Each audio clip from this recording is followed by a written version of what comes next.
When I was young, my family lived overseas. I lived in Indonesia for a few years. And my mother, she didn't have the money to send me where all the American kids went to school. But she thought it was important for me to keep up with an American education. So she decided to teach me extra lessons herself, Monday through Friday. But because she had to go to work, the only time she could do it was at 4:30 in the morning.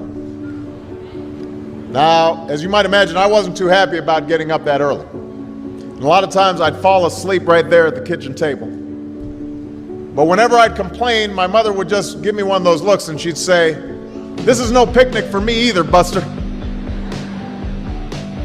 So I know that some of you are still adjusting to being back at school, but I'm here today because I have something important to discuss with you. I'm here because I want to talk with you about your education and what's expected of all of you in this new school year. Now, I've given a lot of speeches about education, and I've talked about responsibility a lot. I've talked about teachers' responsibility for inspiring students and pushing you to learn. I've talked about your parents' responsibility for making sure you stay on track and you get your homework done and don't spend every waking hour in front of the TV or with the Xbox. I've talked a lot about your government's responsibility for setting high standards and supporting teachers and principals and turning around schools that aren't working, where students aren't getting the opportunities that they deserve. But at the end of the day, we can have the most dedicated teachers, the most supportive parents, the best schools in the world, and none of it will make a difference. None of it will matter unless all of you fulfill your responsibilities.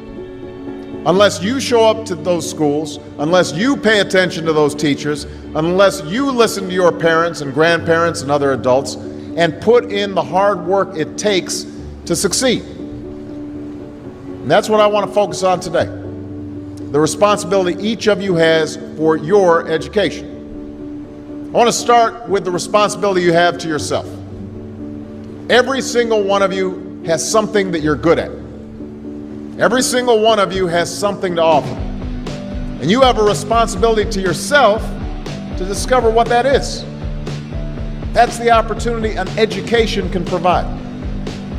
Maybe you could be a great writer, maybe even good enough to write a book or articles in a newspaper, but you might not know it until you write that English paper, that English class paper that's assigned to you. Maybe you could be an innovator or an inventor, maybe even good enough to come up with the next iPhone or the new medicine or vaccine, but you might not know it until you do your project for your science class. Maybe you could be a mayor or a senator or a Supreme Court justice, but you might not know that until you join student government or the debate team. And no matter what you want to do with your life, I guarantee that you'll need an education to do it. You want to be a doctor or a teacher or a police officer? You want to be a nurse or an architect, a lawyer or a member of our military? You're going to need a good education for every single one of those careers. You cannot drop out of school and just drop into a good job.